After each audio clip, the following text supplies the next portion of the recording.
السلام علیکم ورحمۃ اللہ وبرکاتہ۔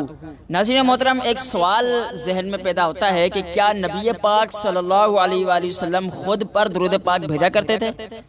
تو اس کا جواب ہے جی ہاں، نبی پاک صلی اللہ تعالی علیہ وآلہ وسلم خود پر درود و سلام بھیجا کرتے تھے، جیسا کہ شہزادی کونین سیدہ فاطمہ زہرا رضی اللہ عنہا سے روایت ہے کہ نبی پاک صلی اللہ علیہ وآلہ وسلم جب مسجد میں داخل ہوتے تو خود پر درود و سلام بھیجا کرتے تھے، اور جب نکلتے تب بھی درود و سلام خود پر بھیجا کرتے تھے۔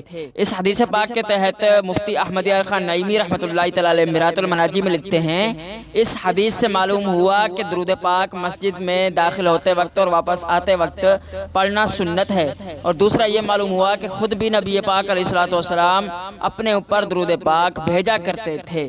اور شفا شریف، یہ کتاب ہے سیرت کی بڑی زبردست کتاب قاضی اعظم مالکی رحمۃ اللہ علیہ کی، وہ لکھتے ہیں کہ خالی گھر میں جب داخل ہو تو کہو السلام علیکم ایھا النبی ورحمۃ اللہ وبرکاتہ، یعنی اے اللہ کے نبی علیہ الصلوۃ والسلام، آپ پر رحمتیں و سلام اور برکتیں نازل ہوں۔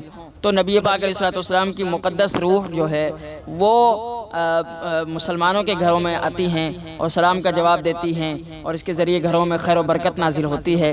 تو یہ آج کا پیغام تھا۔ خود بھی نبی پاک علیہ الصلوۃ والسلام خود پر جب درود پاک بھیجتے ہیں تو ہمیں تو کس قدر زیادہ بھیجنے چاہیے۔ تو یہاں پر میں آپ کو ایک درود پاک کی فضیلت سنا دیتا ہوں۔ نبی پاک علیہ الصلوۃ والسلام نے ارشاد فرمایا، اے لوگو، بے شک بروز قیامت اس کی دہشتوں یعنی گھبراہٹوں اور حساب و کتاب سے جلد نجات پانے والا شخص وہ ہوگا جو تم میں سے مجھ پر دنیا کے اندر بکثرت درود پاک پڑھتا ہوگا۔